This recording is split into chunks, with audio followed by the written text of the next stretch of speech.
ክፍሌ ከገባው በኋላ የሆነ ሽንቴን ምናምን መቆጣጠር ስለማልችል ካቴተር ተደርጎልኝ ነበር። ከዛ በቃ ብቻ የሆነ ሰዓት እዚህ ነኝ ግድግዳ በጣም እየደበደበ በጣም ነበር ሲያመኝ ነበር። ምን አለ ባልተሰራው ምናምን እያለ ራሴ ላይ ኮንፊውስ አደረጋለሁ። ዮኒ ላከኝ፣ ዮኒ ሄድኩ፣ ዮኒ ሄድ ነው 3 አካውንት አለኝ። ላከኝ ምንድን ነበር የተፈጠረው? እንዴት ነበር የጀመረው? እዛ ያለው ነው ሰርች የነበረው ሰርጀሪ። መጀመሪያ ላይ ናሙና ቼክ ብትደረግ ኖር ያለ መሄድ ድል ሰፊ ነበር። ቲቪ ያሳይ ነበር የአንጀት እሱ መድኃኒት መውሰድ ነበር። ቲቪው አንጀቴን እየበላ ራፕቸር አደረገ። በዊልቸር ነበር የተስገፋ ነው። በጣም ነበር እንትን የሚፈሰኝ ነው። መበላው ምጠጣ የነበረው ነገር በዚህ በኩል በተሰራው ሰርጀሪ በኩል ነበር የሚወጣው እና በጣም ነበር የሚከብደው ጊዜው ያኔ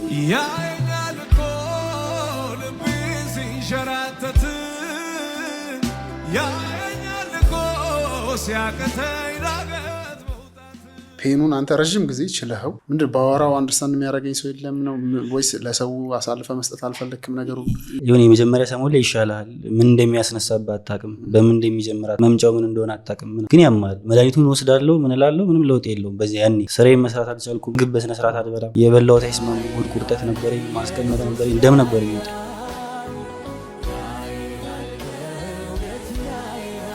በጣም የረጋ ደም ነው የሚወጣኝ ምናምን በስነ ስርዓት ይፈሰኝ ነው። ዛሬ አመመኝ ብዬ ባወራ ነገም ያመኛል፣ ነገም ያመኛል። ሰው አይደል ሰው ይሰለቻል አይደል? አመመኝ ምናምን ብለህ የምትቀጥለው ነገር አይደል። ነቀምት ከሄድኩ በኋላ ጾም ጸሎት 3 ቀን የገባሁት ስጸልይ የነበረው ይሄን ነገር ለሐኪሞች ግለጥልኝ ጨርሰ ፈውሰኝ። 3 ሰው ምናምን ማታ ቤተሰቦቻቸው ቀን ውለው ለሌላ ሰው አስረክበዋቸው እንመጣለን ብለው ሄደው 3 ሰዎች ምናምን ከአንድ ቤት ውስጥ ማታ ሲወጡ አይቻልም። ሞት ምርመራው ለማድረግ ይሄ በፊንጢጣ በኩል ጎማ እንደዚህ ቱቦ የሚመስል እንደዚህ አይነት ቀጭን ቱቦ ይገባል። ከዛ በጣም ፔን አለው ወደ አንጀቴ ሲገባ። የሆነ የተበላሸው የቆሰለው አንጀቴ ላይ ሲገባ ምናምን ፔን አለው፣ ስሜት አለ። የሆነ ፈሳሽ ነገር ብቻ ነው የተወሰነ ነገር የምትወስደው። ምግብ የሚባል ነገር በቃ መሰራት። ከዛም በኋላ ነው ሌሊት ላይ እኔ ከዚህ በፊት 2 ነው ምናምን ሰርጀሪ 3 ሰርጀሪ ተሰርቻ ይሄ ከበደ ፈራው። ከነቃው በኋላ በቃ ራሴ እንዴጣል አንጀት ላይ ተቆርጦ ነው የወጣው። አንድ ቲሹ ከአንድ ቲሹ ጋር ነው የሚገጣጠመው። በቃ ሆዴ ላይ የሆነ ትልቅ ፈለጣ ቆረጣ ያለ ነው የሚመስለው። ከዛ በቃ ልክ የመጀመሪያ ቀን የበላው ቀን ላይ በጣም ነው ያለቀስኩት። ምን አስተማረ እግዚአብሔር እኔ ላይ ዓላማ እንዳለው አውቃለሁ።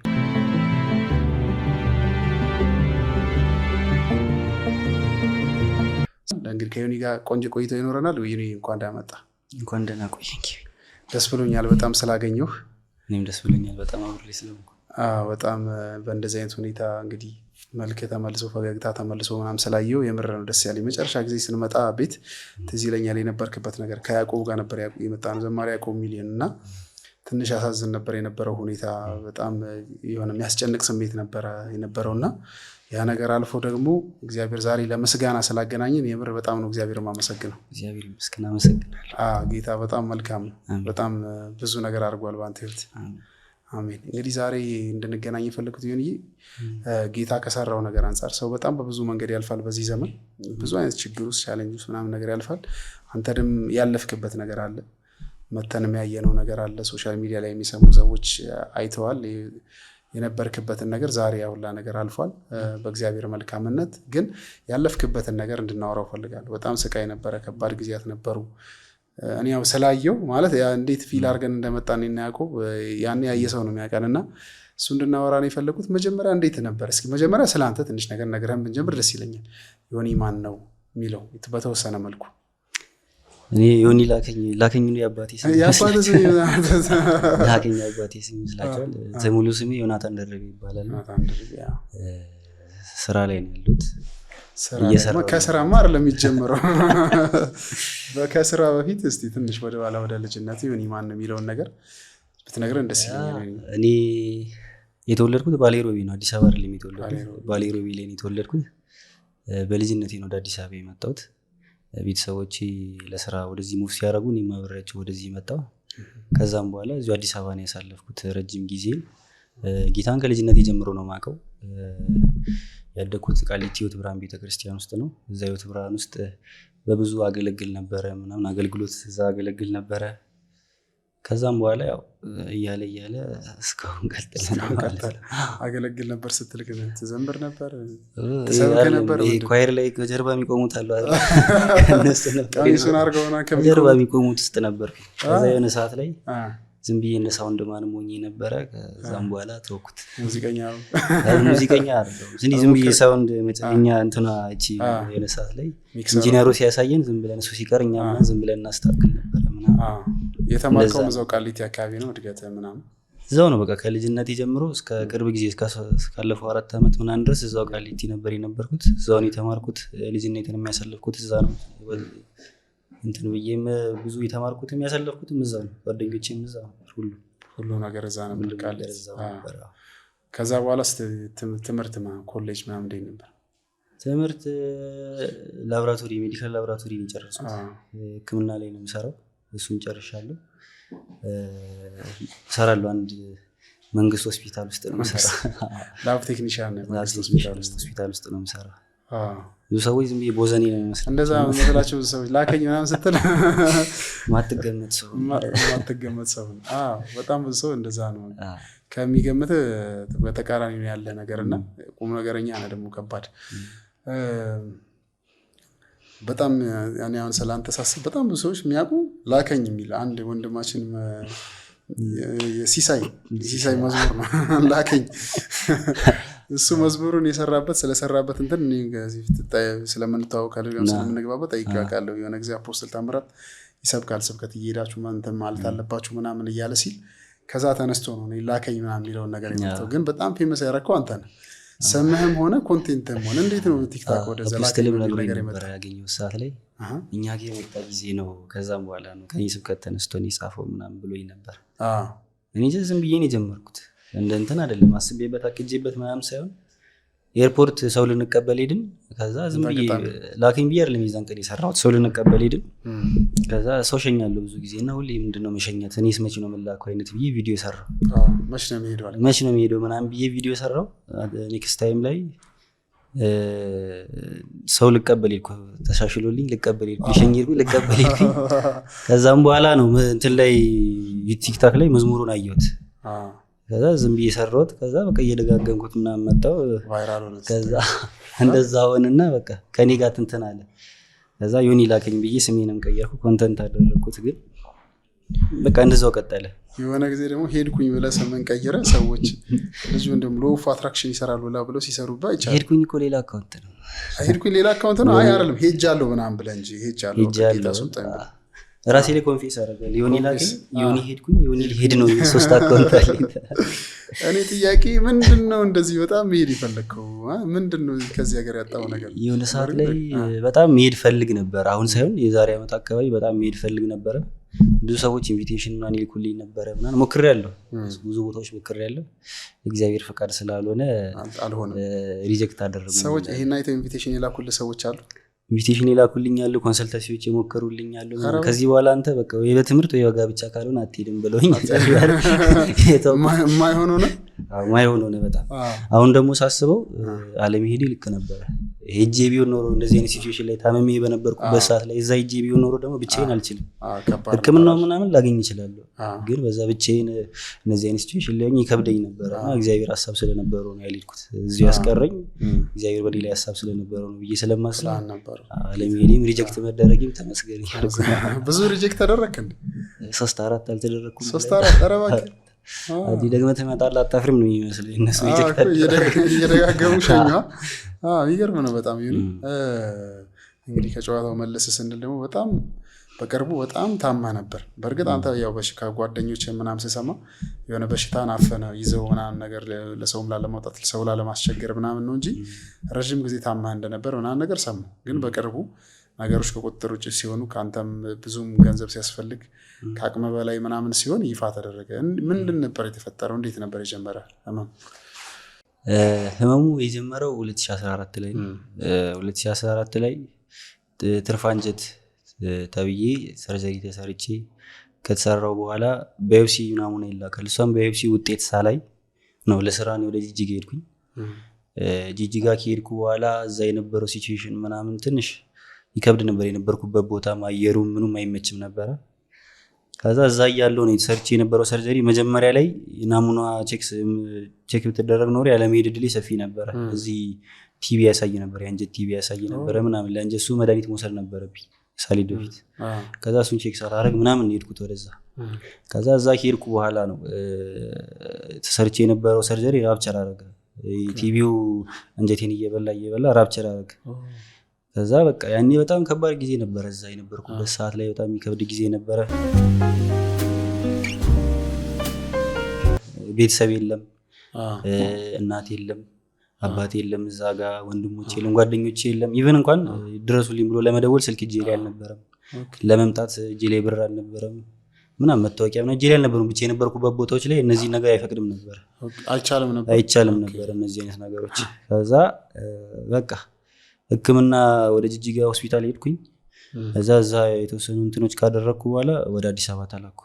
ልክ አዲስ አበባ እዛ በነበርኩበት ሰዓት ላይ ስልክ ደውዬ የሆኑ ሰዎች ነበሩ ምናምን ቤተሰብ ጋር መደወል ስለነበረብኝ ስልክ ጠይቂያቸው ደወልኩ። እናቴ አታነሳም፣ አባቴ ጋር ስደውል አባቴ የማያነሳም። ሌሊት ነበረ።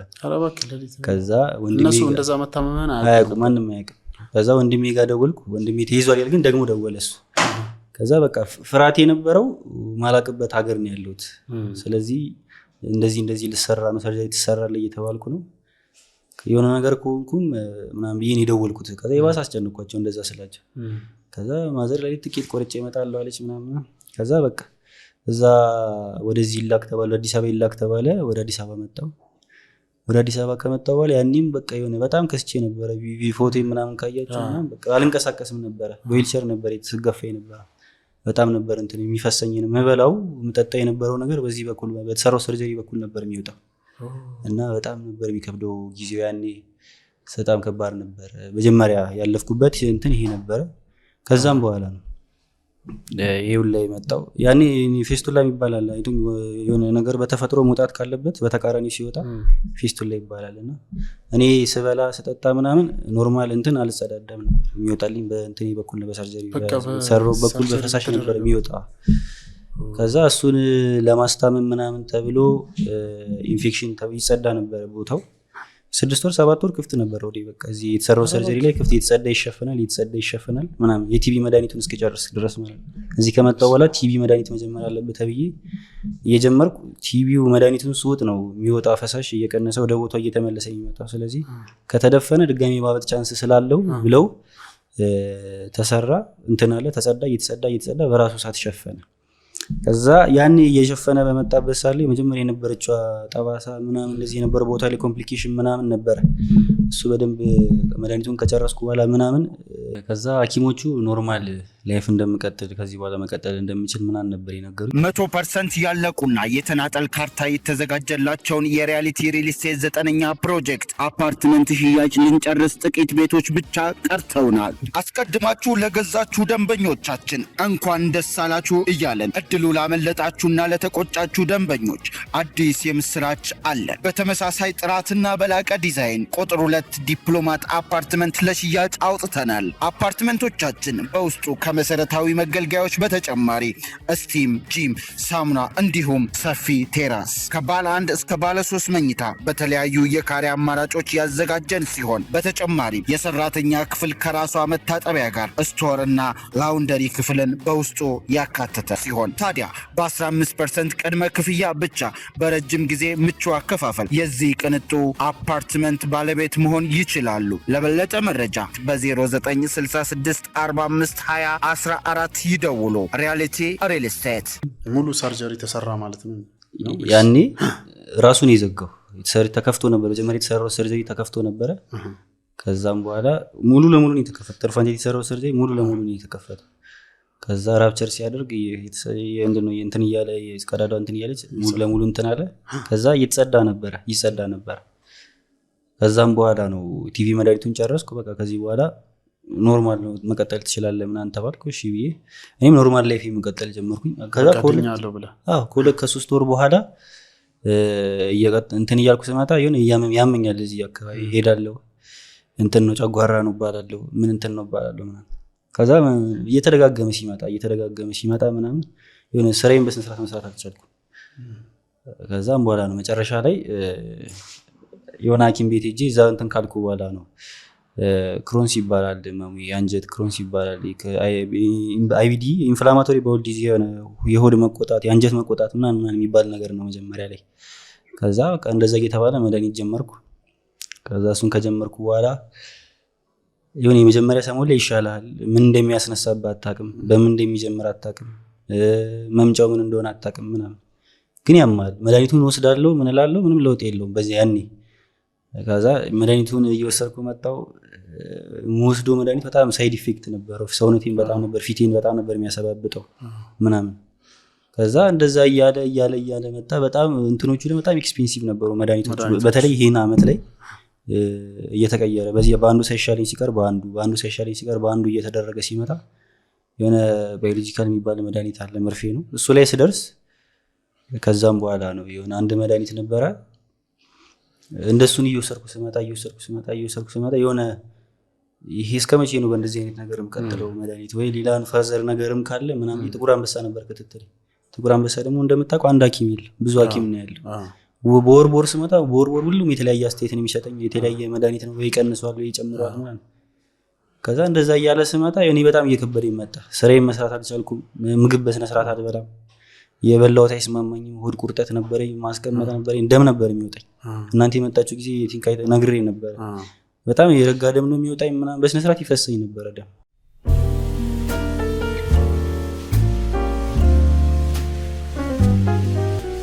እንደዛ እየሆነ ምናምን በጣም እንትን እያለኝ ሲመጣ ያው ቤተሰብ አለ ምናምን ግን ቤተሰብ ስንት ዓመት የለፋበት ንብረት አለ ምናምን። ከኔ በታች ደግሞ ታናናሽ እህቶች አሉ። ለኔ ተብሎ እንደዚህ ከተደረገ ታናናሽ እህቶቼ ደግሞ አሉ። ስለዚህ እንዲህ አይነት ነገር ውስጤን በጣም እንትን ነበር የሚለኝ። ስለዚህ ያንተን ሕክምና ለማድረግ ያለውን ነገር ወደ መሸጥ እንደዛ ከመግባታቸው በፊት በቃ ማድረግ ያለብኝ ይሄንን ነው። ስለዚህ በቃ እግዚአብሔር ይመስገን በጣም ጥሩ ጓደኞች ነበር የነበሩኝ በዙሪያዬ። በጣም የሚያቀኝም የማያቀኝም ሰው ነበረ እንትን ሲለኝ ሲያግዘኝ ምን ሲለኝ የነበረው ቪዲዮ ሲሰራልኝ የነበረው በጣም ብዙ ሰው ነበር የሚጸልይልኝ ምናምን። ግን ከዛ በፊት በጣም እንትኑ በቃ ፔኑን አንተ ረጅም ጊዜ ችለኸው 4 ዓመት ለሰው ሳታወራ ምናምን በቃ የሆነ ምንድን ባወራው አንደርስታንድ የሚያደርገኝ ሰው የለም ነው ወይስ ለሰው አሳልፈ መስጠት አልፈለክም? ነገሩ ይሄ ምንድነው የአንጀት ህመም አመመኝ ብለህ ይሻለኛል ብለህ የሚሻለ ነገር አይደለም። እና ዛሬ አመመኝ ብዬ ባወራ ነገም ያመኛል የሆነ ሰው አይደል ሰው ይሰለቻል አይደል? አመመኝ ምናምን ብለህ የምትቀጥለው ነገር አይደለም። ስለዚህ አመመኝ ብዬ በዙሪያ ያሉ ሰዎችን እንደዚህ ከማሰለች በቃ ራሴ ቢይዙ ይሻላል ብዬ ነው። ስለዚህ የተወሰኑ የሚያውቁ ጓደኞች አሉ ማልፍበትን እንትን የሚያውቃሉ። እግዚአብሔር ይመስገን ጓደኞቼ እንትን አይሉኝም ፑሽ ምናምን አያደርጉኝም። በጣም ነው የሚረዱኝ። በጣም ነው ከጎኔ የሚሆኑት አብሮ የሚሆኑት ምናምን እና ያውቃሉ ይህንን ነገር። ስለዚህ መጨረሻ ላይ ነው እንደዚህ እየደረሰ ሲመጣ በጣም እየታመምኩ መጥቼ ምናምን መጨረሻ ትዝ ይለኛል አንድ ይሄ ለመታመም ምንድነው እንደዚህ ለመሆን እያመመኝ በጣም የሆነች ቸርች አለች ምናምን እና ለሷ ቸርች ልትፈርስ ያለች ቪዲዮ መስራት አለብን ተብዬ እያመመኝ ወደ ዲላ ሄጃለሁ። ከዛ ዲላ ደርሼ ነው የተመለስኩት። ከዛ እዛ ኬጄ የምበላው ምግብ አይስማማኝም ነበር ምናምን። ከዛ መጨረሻ ላይ ነው እዚህ ከመጣሁ በኋላ መጨረሻ ይሄ ነገር በቃ መጨረሻ መሆን አለበት ምናምን ብዬ ጓደኞቼም ደወሉ ምናምን። ቪዲዮ ሰራ ነበረ በራሴ ሰው አዌርነስ ምናምን እንዲኖረው ማለት ነው። ጓደኞቼ ምናምን አዩ። ከዛ በቃ ቪዲዮ እንሰራለን ምናምን። ግን ሕክምናውን ከመጀመሪያ በፊት ቸርች መሄድ አለብኝ። ቸርች ሄጄ ጸሎት ማድረግ አለብኝ ምናምን። ነቀምት ሄድኩኝ። ነቀምት ከሄድኩ በኋላ ጾም ጸሎት 3 ቀን የገባሁት። ከዛ ስጸልይ የነበረው ወይ ይሄን ነገር ለሐኪሞች ግለጥልኝ ወይ ደግሞ በቃ ከመጨረሻ ጨርሰ ፈውሰኝ ምናምን ነበር ስጸልይ የነበረው። ሐኪሞችም የሆነ ስፔሲፊክ የሆነ ነገር የለም በቃ ወይ ሰርጀሪ ትሰራለህ ይሉሃል። ትሰራለህ ቀጣይ ይሉና ቀጣይ ሲል እስቲ በዚህ መድኃኒት ሞክረው ይሉኛል። ወይ ኮምፕሊኬሽን ሆነ በጣም። ከዛ መጨረሻ ላይ ነው በቃ ግለዘ እዛ በስነ ስርዓት ነው ጸልዬ የመጣው። 3 ቀን ጸልዬ የመጣው። ልክ እንደመጣው ውጤቴን ነው የወሰድኩት። ከዛ ውጤቱን ኮሎኖስኮፒ የሚባል ምርመራ አለ ካወኩኝ ቃልቅ በጣም የሚያስጠላ ምርመራ። በህይወቴ ድጋሚ መመርመር ማልፈልገው ምርመራ 3 ጊዜ ተመርምሬያለሁ። መጨረሻውን ግን በአነስቴጃ ማደንዘዣ ካልሰጣችሁኝ ይሄ ምርመራ አልመረምርም። ምርመራው ለማድረግ ይሄ በፊንጢጣ በኩል ጎማ እንደዚህ ቱቦ የሚመስል እንደዚህ አይነት ቀጭን ቱቦ ይገባል። ከዛ ካሜራ ነው ጀስት። ከዛ በጣም ፔን አለው ወደ አንጀቴ ሲገባ የሆነ የተበላሸው የቆሰለው አንጀቴ ላይ ሲገባ ምናምን ስፔን አለው በጣም ስሜት አለው። ከዛ በቃ መጨረሻ ላይ በሰርጀን በአነስቴዣ ካልሆነ ይሄንን አልሰራም ምናልኩ። አነስቴዣ ሰጡኝ ተሰራው። ከዛም በኋላ ነው ውጤቱ የመጣው። ውጤቱ ሲመጣ ኮምፕሊኬሽን አለ እንትኔ ላይ አንጀቴ ላይ የቆሰለ ፓርት በጣም እንትን ያለ ፓርት አለው ምናምን። ከዛ እሱ ፓርት ሪሙቭ ተደርጎ መውጣት አለበት። ሪሙቭ ተደርጎ ካልወጣ ይሄ ፌስቶላው ድጋሚ ይመጣል ወይ ወደ አንጀት ካንሰር ይቀየራል ምናምን አለ። ከዛ ሕክምናውን እዚህ ላለማድረግ ነበረ መጀመሪያ ላይ እዚህ ሀገር የለም ሕክምናው ተብዬ እንትን ስለኝ ነበረው። ከዛ ፋይናሊ ነው ላንሴት እኛ ጋር ሕክምናው አለ እዚህ ማድረግ ትችላለህ ምናምን አለኝ። እና ከነበርኩበት በጣም አጣዳፊ ከነገር አንፃር እስከ መጨረሻው ሰርጀሪ እናንተ የመጣችሁ ሰርጀሪ ልገባ አይ ቲንክ ልገባ ሰሞኑን እና ግን ያኔ እኔ ሳይ በቃ ምግብ መብላት አትችልም በቃ ምን የሆነ ፈሳሽ ነገር ብቻ ነው የተወሰነ ነገር የምትወስደው ምግብ የሚባል ነገር በቃ መውሰድ አትችልም እንደውም ያማረኝን መብላት ነገር እሱን የናፈቀኝ ምናምን ሁላ ብለን በጣም ያሳዝን ነበር የነበርክበት ሲቹዌሽን እና ትንሽ ነገር ብትገልጽልን ደስ ይለኛል ያን ሰሞኑን የነበረው ነገር ከባድ ነበረ ምግብ አሁን አልፎ ሲወራ እንትን ይላል ቁም ነገር በጣም ከባድ ነበር ለኔ ከባድ ነበር ጁስ ነበር መጠጣው ይሄ ለውዝ ምናምን ተፈጭቶ ጁስ ነበር መጠጣው መብላት አልችልም ስበላ በጣም ቁርጠት አለው በጣም የሚያስጠላ ቁርጠት ከባድ ቁርጠት ነው ያለው በጣም ማስቀመጣለሁ ምናምን ስለዚህ እንትን ለማለት ጁስ ብቻ ነበር መጠጣው በሁለት ሳምንት 8 ኪሎ ምናምን ይቀነስኩት ያኔ ከስታ ነበር በጣም 8 ኪሎ ምናምን ነበር ይቀነስኩት አጠቃላይ ሰርጀሪ ተሰርቼ እስከወጣ 16 ኪሎ ነው ይቀነስኩት ያኔ ማለት ነው 69 ኪሎ ነበርኩ ስወጣ 54 ኪሎ ምናምን ሆኜ ነው የወጣሁት ከዛ በጣም እንትን ብዬ ነበር የወጣሁት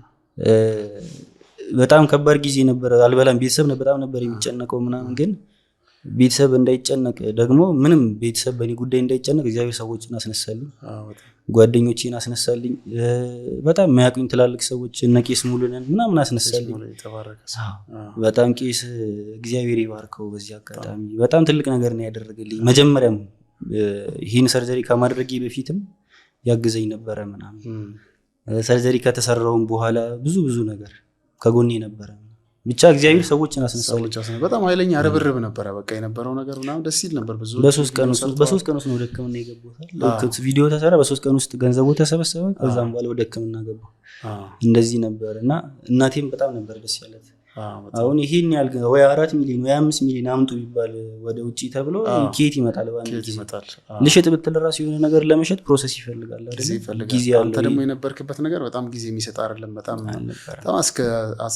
እኔ ያው መጥቼ ስላየው ምናምን እንትኑ ይገባኛል በጣም አሳዛኝ ሁኔታ ላይ ነበርክ ምናምን ከዛ በኋላ እንዴት ነበር ወደ ሰርጀሪው ምናምን የገባህበት ሁኔታ ሰርጀሪ መጀመሪያ እዚህ ሀገር የለም ተብሎ ነበር ከዛ ላንሴት ላፓራስኮፒክ የሚባል ሰርጀሪ አለ ይሄኛው እሱ እዚህ ነው የሚሰራው ተባለ መጀመሪያ እግዚአብሔር ነገሮችን ሲያዘጋጅ በፊት ላፓራቶሚ ሰርጀሪ የሚባል አለ ሆድን ለሙሉ ተከፍቶ ከዛ ሐኪሙ የሚያየውን ነገር ብቻ ምናምን ይሰራል አሁን ላፓራስኮፒ የሚባለው ማሽን ይገባል ከዛ ማይክሮስኮፕ ነው ማሽኑ ላይ ያለው ሐኪሙ በቃ ባይኑ ማያየውን ነገር እንኳን ይዝን ማይክሮስኮፕ እያየ በቲቪ እያየ ነው የሚሰራው በስንት እግዚአብሔር እንዲህ አይነት ነገር ሲያመቻችልኝ በቃ ላንሴት ሀፍ ክፍያውን እኛ እንሸፍናለን ብሎኝ ሀፉን ነው የከፈልኩት ተባብሮኛል እነሱ ምናምን በጣም ሐኪሙ በጣም አሪፍ ሐኪም ነበር እስከመጨረሻው እስካሁን ድረስ ይደውልልኛል ይጠይቀኛል እንዴት ነበር ምናምን ይለኛል ሕክምናው ያለውበትን ፕሮግረስ ይጠይቀኛል ከዛም በኋላ በወርክ ትተላለኝ እዛም የተከታተልኩ ነው ብቻ ያኔ እንደዛ አደረኩ እኛ ጋር ሕክምና አለው ምናምን አሉኝ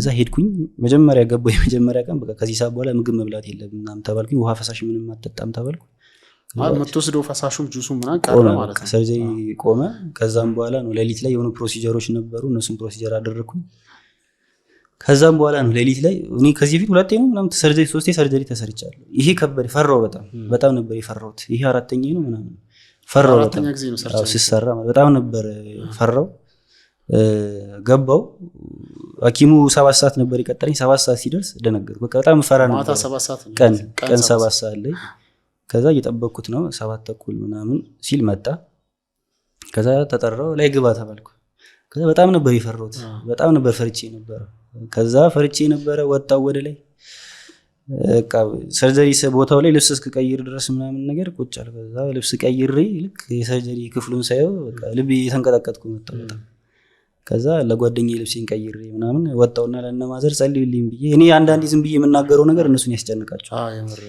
እኔ ጸልዩልኝ ብዬ ለካ ገብቼ ለካ እነሱ ተጨንቀዋል ያኔም በተማሪያ ጊዜ እንዲለው ነው እና እኔ ጀስት እንዲጸልዩልኝ ነበር አሳቢ አንተ ፍርሃት ስሜት ውስጥ ነው በጣም ነበር የፈራሁት ከዛ ገባው ወደ ውስጥ ከዛ ልክ እየተራመድኩ እያለ ሽንቴ መጣ ነው ያልኩት ለነርሶ ሽንቴ መጣ ሽንቴ ልሽና ስጋው ሽንቴ የለም ለካ ተጨንቄ ምናምን ወጣ ከዛ በቃ አልጋ ላይ ያስተኙኝ ከተኛው በኋላ ከዛ ምንም ትዝ አይለኝም ልክ ነው የነቃሁት ልክ ከነቃው በኋላ በቃ ራሴን ነው የጠላሁት ራሴን የሆነ አንጀት ላይ ተቆርጦ ነው የወጣው ፎቶን አሳያለሁ በኋላ ልክ ተቆርጦ ነው የወጣው ልክ ተቆርጦ ሲወጣ አንድ ቲሹ ከአንድ ቲሹ ጋር ነው የሚገጣጠመው እና በቃ ሆዴ ላይ የሆነ ትልቅ ፈለጣ ቆረጣ ያለን ይመስላል።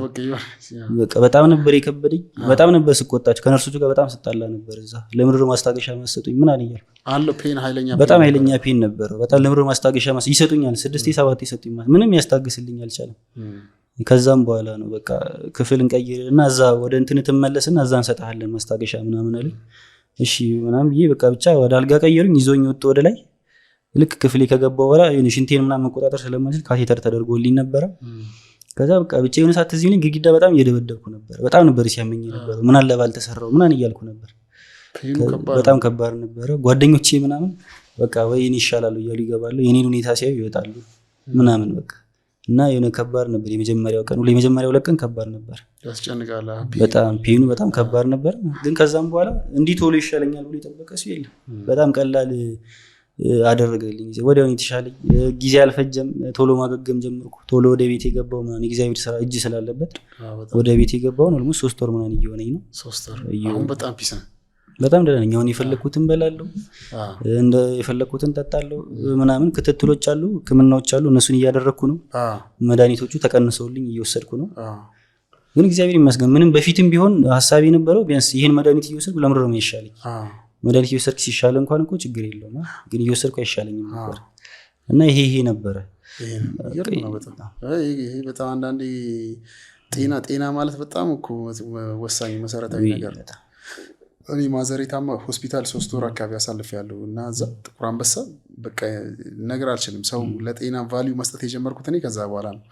ዝም ብዬ ኮምፕሌን አደረግ ነበር፣ አማረር ነበር። ትንሽ መንገድም ሲዘጋ የሆነ ነገር ሲሆን ምናምን በጣም የምናማረረው ነገር የለም ምናምን።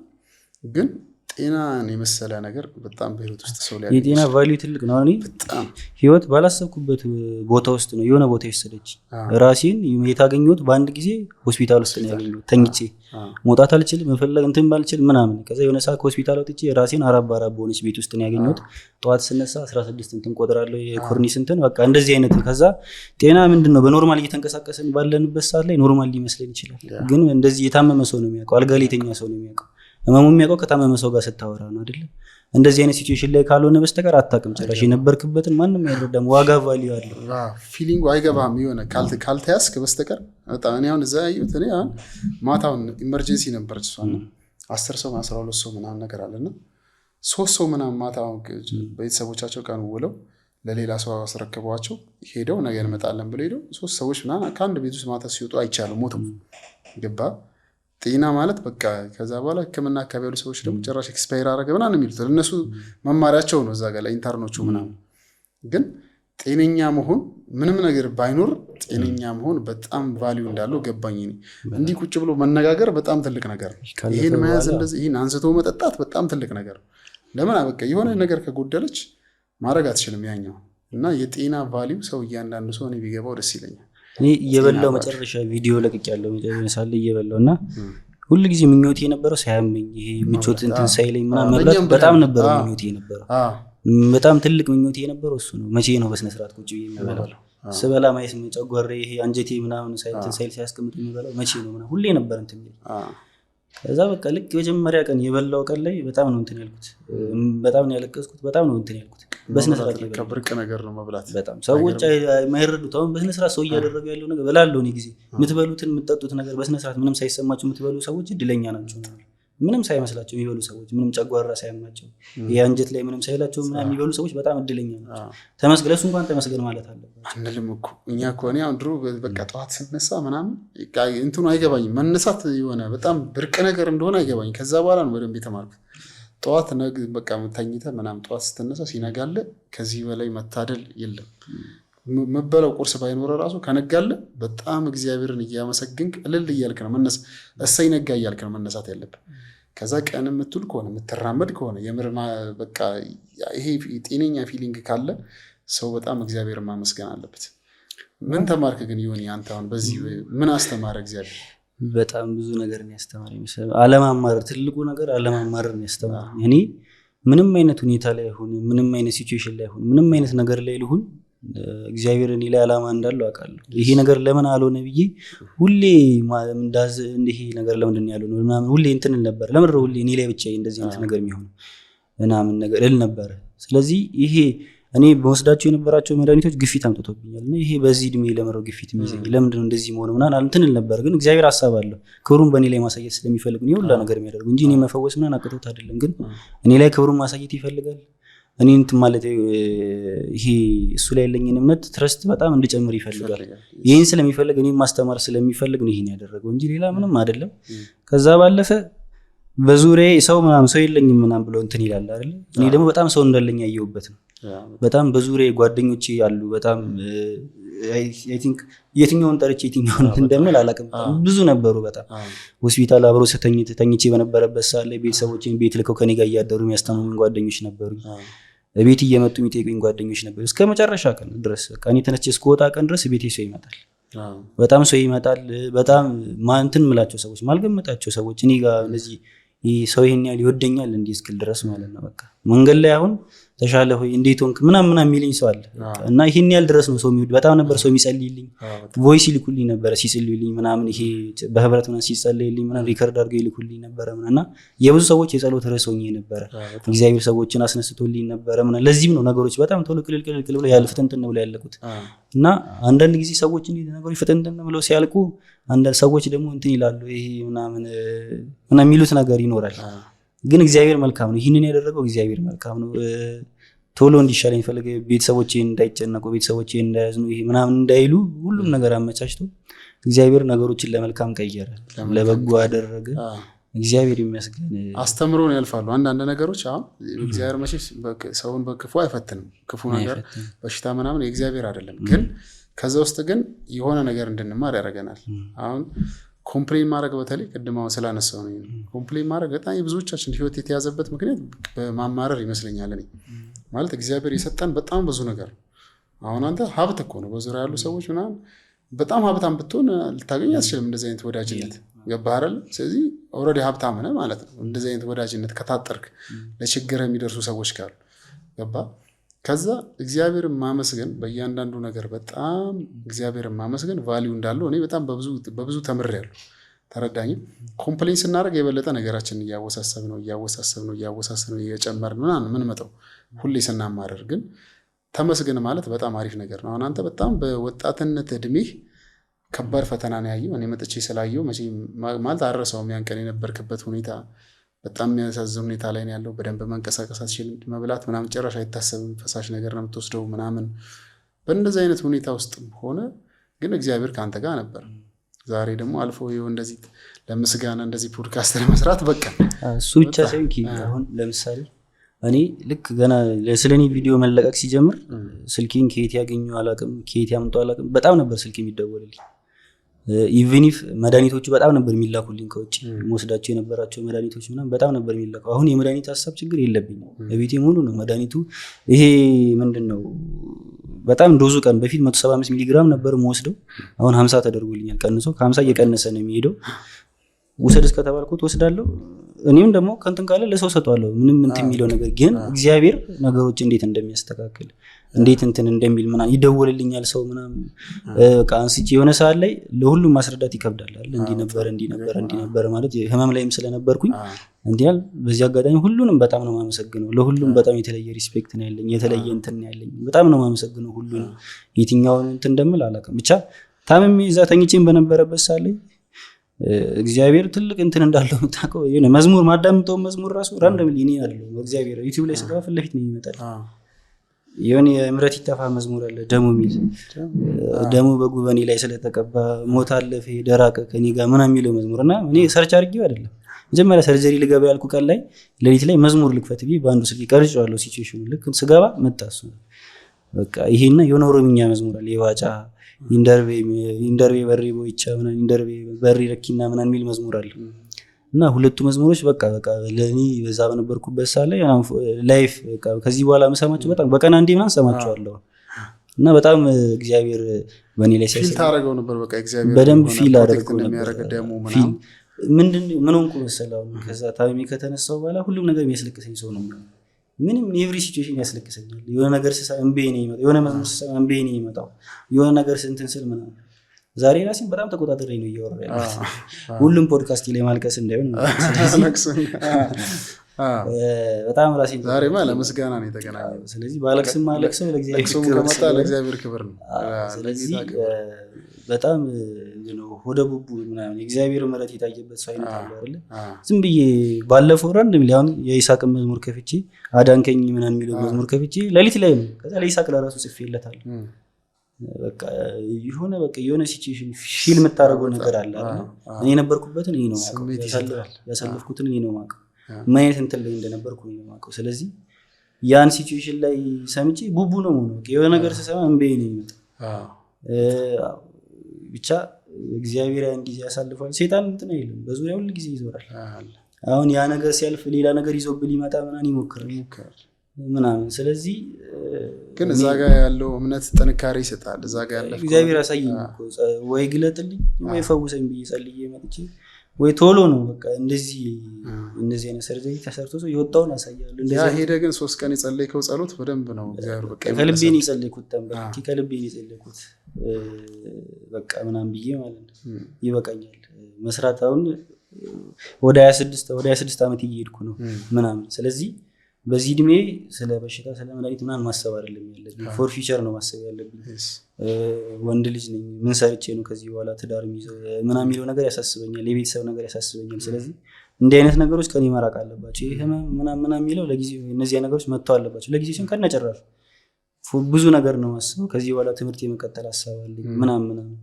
ስለዚህ እነሱን ነገሮች አድርጊ ማድረግ ነው ወይስ ከዚህ ጋር ምናምን በቃ ለምሮ ጌታ በወጣትነት ምናምን ነበረ፣ ግን ለበጎ እንደሆነ ታደርግ ለመልካም ነው። በ25 ዓመት የግፊት መድኃኒት እየወሰድኩ ለምንድን ነው ምናምን በ26 ዓመት እና በ25 ከባድ ነው። ስለዚህ በቃ ቢቀር ይሻላል እንደዚህ አይነት ነገር ብዬ ነው መጨረሻ ምርር አድርጌ የጸለይኩት። እግዚአብሔር ሰምቶ መለሰል። እግዚአብሔር ከዛን ጊዜ በኋላ ታምም ያለቅ ምን ግፊት የበለው ምንም አሞኝ አያውቅም። እግዚአብሔር ይመስገን። እግዚአብሔር ሁሉም ነገር ፕሮሰስ እና ጊዜ አለው። ስለዚህ ለመልካም ነው ሁሉም ነገር የሚሆነው ጊዜ አለው። ግን በእንደዚህ አይነት ሁኔታ ደግሞ ያልፉ ሰዎች አሁን ብዙ ተስፋ መቁረጥ አለ። ሆስፒታል ላይ ያየሁት በጣም ብዙ ሰው ነው ሆስፒታል ውስጥ ያሉ። ሌላ ኑሮ ነው እኛውን ድረስተ ነው እዚህ ኖርማል ህይወታችን የምንኖሩ፣ እዛ ሌላ ነው። ብዙ ተስፋ አስቆራጭ ነገር አለ። መድኃኒት መግዣ አይኖርህም፣ አልጋ አታገኝም። በተለይ መንግስት ሆስፒታል ከሆነ ሐኪም አታገኝም እንደፈለግከው። ስቃዩ ደግሞ ጊዜ የሚሰጥ አይደለም እና በጣም ብዙ አይነት ስቃይ ውስጥ ያለ ሰው አለ። በብዛት ደግሞ ሆስፒታል ያሉ ሰዎች እንደዚህ አይነት ቪዲዮ ይመለከታሉ። አሁን ያንተንም የሚያጽናኛ ነገር ትፈልጋለህ። እዛ ጋር ስትሆን በቃ አይዞ የሚልህ ብዙ ነገሮች ተስፋ አስቆራጭ ስለሆኑ አይዞ የሚል ነገር ስለሚፈልጉ ሰዎች እነዚህን ቪዲዮዎችን የማየት ልምድ አላቸው ሆስፒታል ውስጥ እና በእንደዚህ አይነት ሲቹዌሽን ውስጥ ያሉ ሰዎች አንተ ካለፍክበት ነገር ተነስተህ የሆነ ነገር ብትላቸው ደስ ይለኛል። 100% ያለቁና የተናጠል ካርታ የተዘጋጀላቸውን የሪያሊቲ ሪል ስቴት 9ኛ ፕሮጀክት አፓርትመንት ሽያጭ ልንጨርስ ጥቂት ቤቶች ብቻ ቀርተውናል። አስቀድማችሁ ለገዛችሁ ደንበኞቻችን እንኳን ደስ አላችሁ እያለን እድሉ ላመለጣችሁና ለተቆጫችሁ ደንበኞች አዲስ የምስራች አለ። በተመሳሳይ ጥራትና በላቀ ዲዛይን ቁጥር 2 ዲፕሎማት አፓርትመንት ለሽያጭ አውጥተናል። አፓርትመንቶቻችን በውስጡ ከመሰረታዊ መገልገያዎች በተጨማሪ ስቲም፣ ጂም፣ ሳሙና እንዲሁም ሰፊ ቴራስ ከባለ 1 እስከ ባለ 3 መኝታ በተለያዩ የካሬ አማራጮች ያዘጋጀን ሲሆን በተጨማሪ የሰራተኛ ክፍል ከራሷ መታጠቢያ ጋር ስቶር እና ላውንደሪ ክፍልን በውስጡ ያካተተ ሲሆን ታዲያ በ15% ቅድመ ክፍያ ብቻ በረጅም ጊዜ ምቹ አከፋፈል የዚህ ቅንጡ አፓርትመንት ባለቤት መሆን ይችላሉ። ለበለጠ መረጃ በ0966452014 ይደውሉ። ሪያሊቲ ሪል ስቴት። ልክ ነው። አሁን ሆስፒታል ውስጥ የፈለገ ብር ኖሮ ራሱ አሟልተ ሁሉ መድኃኒት መግዣ ኖሮ ሁሉ ነገር አሟልተ አልጋ ላይ ሆስፒታል አልጋ ላይ መተኛት እንደሚያስጠላ ነገር የለም። አልጋው በጣም ነው የሚደብረው። ስለ እንትን ነው ኢንፌክሽን እንዳይፈጠር ተብሎ ሸራ ይለብሳል። ያ ሸራ ጀርባን ነው የሚያቃጥለው፣ ጀርባን ነው የሚልጠው። እንዲህ ለመጽዳት እንዲመቻቸው ነው የሚያደርጉት እነሱ። እና ምንም አይነት ጊዜ ምንም አይነት እንትን ያልፋል። ምንም አይነት ነገር አሁን ላይ ማያልፍ ይመስለናል እንጂ አሁን ያለንበት ሲቹዌሽን ማያልፍ ይመስለናል እንጂ ያልፋል። ካለፈ በኋላ እንስቃለን። እኔ አልፎ ማያልፍ አይመስለኝ። ያን ቀን ለሐኪሙ ጠይቄያለሁ። ሰርጀሪ የተሰራው ሳለ ግን ይሻለኛል ብዬ ጠይቄዋለሁ። በጣም ነበር ፔን ነበር። ይሄ ነገር ግን ይሻለኛል ስላው ይሻላል 20 ደቂቃ ምናምን 30 ደቂቃ ቢያመነው ይሻላል ነበር የሚሉኝ እነሱ። ስለዚህ በቃ የሚያልፍ አይመስልም ምንም ነገር። አሁን ባለንበት ሳለ የሚያልፍ ሞት ነበር በቃ። ምንም አይነት ሲቹዌሽን ላይ ብትሆን በቃ ስቃይ በቃ የምትሞት ነው የሚመስል። ስለዚህ ያልፋል። ምንም አይነት ሲቹዌሽን ላይ እግዚአብሔር ያሳልፋል። እንድንማርበት ስለሚፈልግ ነው። ክብሩን በእኛ ላይ ማሳየት ስለሚፈልግ ነው እንጂ ሌላ ምንም የተለየ ነገር የለም። እኛ ብቻ ጸንተን ሳናጉረመር ምን ሳንል ነው መቀጠል ያለብን። እየጸለይን የመዝሙሮችን እየሰማን ምናምን። ስለዚህ እንዲህ አይነት ሲቹዌሽን ነው መሆን ያለበት። ያልፋል፣ ይሄ ጊዜ ያልፋል ነው ማለት እንፈልጋለን። ያልፋል፣ የማያልፍ ነገር የለም። እስኪያልፍ ያለፋል። እስኪያልፍ ብዙ ዋጋ ትከፍላለህ፣ ግን እንደሚያልፍ ደግሞ ማሰብ ማየት ነው። እዚህ ቆመ አንደኛ እግዚአብሔር አብረው እንዳለ፣ ከዛ አልፈው ነገሮች ደግሞ እንደዚህ ደግሞ የምስጋና ጊዜ ደግሞ እንደሚመጣ ማሰብ። በእርግጥ ከባድ ነው፣ የህመም ጊዜ ከባድ፣ እንደ ህመም ጊዜ በጣም አስጨናቂ ነገር። ወንድ ልጅ ስትሆን ደግሞ ከባድ ልጅ ነው የምትሆነው። ወንድ ልጅ አይታመም። ወንድ ልጅ ሲታመም ቀጣል ልጅ ሴቶች የሆነ የመቻል ነገር አላቸው፣ ጠንካራ ናቸው። ወንድ ልጅ አይታመም። ከታመመ በአንድ ዜሮ ጥንካሬ ምናምን ብሎ ነገር የለም። ዜሮ ነው የምትገባው። ሁሉ ነገር ይከዳል በአንድ። በጣም የሚገርም ነው። እግዚአብሔር ይመስገን ግን በእንደዚህ አይነት ሁኔታ ስላየሁ እኔ በጣም ደስ ብሎኛል። እግዚአብሔር በጣም ብዙ ነገር አድርጎላል። ስለ ትናንት የለቅሶ ጊዜ ነበር፣ የጭንቀት ጊዜ ነበር። እንዴት ነው የምታከመው? መታከሚያው እስከ የት ይመጣል? ብዙ አስጨናቂ ጊዜ። ዛሬ ደግሞ ያው ሁላ ነገር አልፎ ፊውቸር ነው እያሰብክ ያለው እና በጣም መልካም ነገር አድርጎልሃል እግዚአብሔር። እንደዚህ ላደረገልህ ለእግዚአብሔር ደግሞ ዮኒ ምን አይነት ምላሽ ነው የሚሰጠው? ወደፊት ምንድን ነው ያሰበው ህይወቱ ላይ አገልግሎቱ ላይ የሚለውን ነገር እስቲ ንገረን። ብዙ ነው። አሁን ቤት ተቀምጬ የነበረበት ሳሌ በጣም በትልቁ ሲናፍቀኝ የነበረው ነገር ቸርች መሄድ። በጤነኛ ሰዓቱኝ ያሳለፍኳቸው ቀኖች፣ ሳሌድ ያሳለፍኳቸው ቀኖች በጣም ምናምን ሆኜ ተኝቼ ያሳለፍኳቸው ቀኖች ምናምን ተኝቼ በነበረበት ሳሌ በጣም ነበር ጓደኞቼ እንላለሁ ቸርች ውሰዱኝ ነው ጽፈላቸዋለሁ። ቸርች ውሰዱኝ ቢያንስ ዝም ብዬ የሆነ ሰዓት ተካፍዬ ቢያመኝም ሁሉ ውጣ ምናምን ነው። ከዛ ኧረ ሲሻልህ ትሄዳለህ። ጓደኞቼን ቤተሰብ እንደዛ ነበር የሚለኝ ነው። ቸርች በምንም አይነት ሁኔታ ውስጥ ብደክም ምን ብልም ምንም በቃ ሄጄን ካፌ ከምቀመጥ መጨረሻ ወንበር ላይ ሄጄ ብቀመጥ ይሻለኛል አሁን ላይ ሳስበው ማለት። ስለዚህ ቸርች መሄድን ከዛን ጊዜ ተማርኩ። በቃ ምንም አይነት ሲቹዌሽን ላይ ቢሆን ቸርች ሄዶ ህብረት ማድረግ፣ ወጣቶች ህብረት ማድረግ ምናምን በጣም ትልቅ ነገር ነው። ስለዚህ እኔ ከዚህም በኋላ ቸርች በስነስርዓት ህብረትም አለ፣ ህብረት ላይ በስነስርዓት ማገልገል በቃ አለ አይደለ የሆነ ምንድነው ይሄ ሲምቦል መሆን ለሰው ዮናታን እንደ አይነት ሰው ነበረ እንዲህ አሁን ላይ እንደዚህ ነው ምናምን እና ትልቅ ፊቸር አለኝ። አሁን ላይ ትልቅ እንትን ያለኝ እድሜና እንትን ተጨምሮልኝ የኖርኩ ሰው ስለሆንኩኝ ለተጨመረልኝና በተቀጠለልኝ እድሜ ላይ በደንብ እግዚአብሔርን አክብሬ ነው መኖር የምፈልገው እና አርጎልህ ደግሞ ስላየህ በደንብ። ስለዚህ ብዙ ማድረግ የምፈልጋቸው ነገሮች አሉ። በራሴ ብዙ መንቀሳቀስ የምፈልጋቸው ነገሮች አሉ በቸርችም አንፃር። ስለዚህ እንዲህ አይነት ነገሮችን ነው ማድረግ ወደፊት በብዙ አገልግሎት ነው የምንጠብቀህ እንደተደረገለት ሰው። በእርግጥ መጀመሪያው መደረግ እግዚአብሔር በልጁ በክርስቶስ ኢየሱስ በኩል የሰጠን የዘላለም ህይወት ነው የመጀመሪያውና ዋናው እሱ ነው። ቀጥሎ ግን በእንደዚህ አይነት ሲቹዌሽን ስናልፍ የእግዚአብሔር አብሮነት ባይኖር አንዳንድ ነገሮች አመጣጣቸው በጣም ከባድ ነው። ሊያጠፋ ሊገል ምናምን ነው የሚመጣውና የእግዚአብሔር አብሮነት ነው። አንደኛ የሰዎችን ልብ ሲያነሳሳል። አሁን የሰዎች እርዳታ ምናምን እንድንሰራ ምናምን ሲመጡ መጀመሪያ የምላቸው ነገር ሰው መጸለይ ነው ያለበት። በቃ እግዚአብሔር የሰውን ልብ ካስገዛል ምንም ነገር ባይኖር በቃ ወዲያው ይሳካል ነገሩና በዚህ ሁላ መሀል እግዚአብሔር አብሮ ስለሆነ ዛሬም እንደዚህ ቆምከውና በብዙ አገልግሎት ነው የምንጠብቅ ዮኒ። በመጨረሻ እንግዲህ እስቲ በጣም ብዙ ሰዎች በአንተ ህይወት ላይ ተረባርበዋል፣ ብዙ ነገር አድርገዋል። ስም ልጥቀስ ካልክ ይከብዳል፣ ረዥም ነው፣ ብዙ ነው። ግን እንደ ወዳጅነትን እንዴት የምትገልጸው የምታመሰግናቸውም ሰዎች ካሉ ማለት የምትፈልገውም ነገር ካለ በለን እስቲ።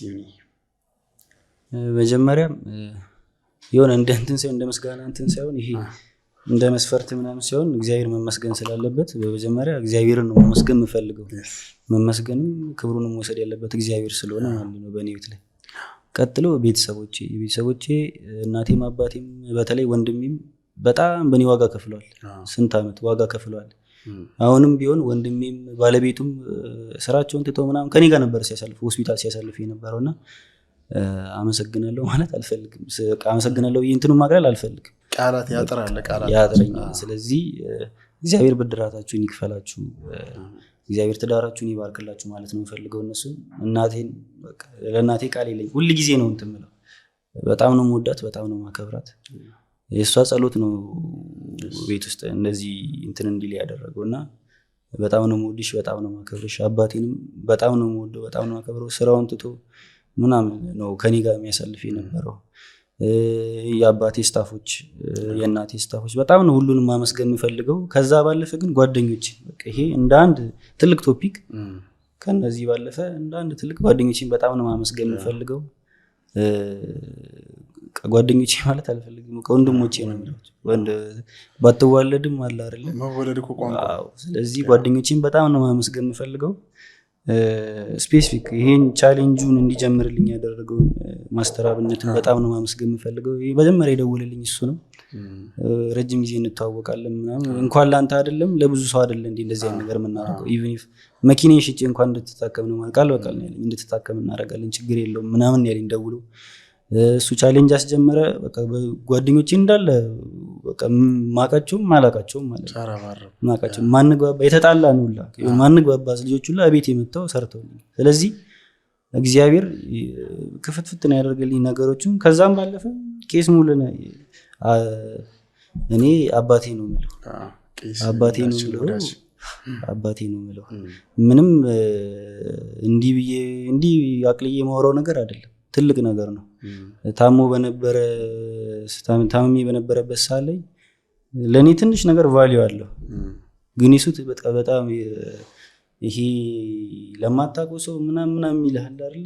በቃ ይሄ መስጠት ምን ያህል በረከት እንዳለው የተማረ ሰው ያወቀ ሰው እንደዛ ነው በቃ ቄስ ለኔ እና በጣም ነው እሱን ላመሰግን የምፈልገው።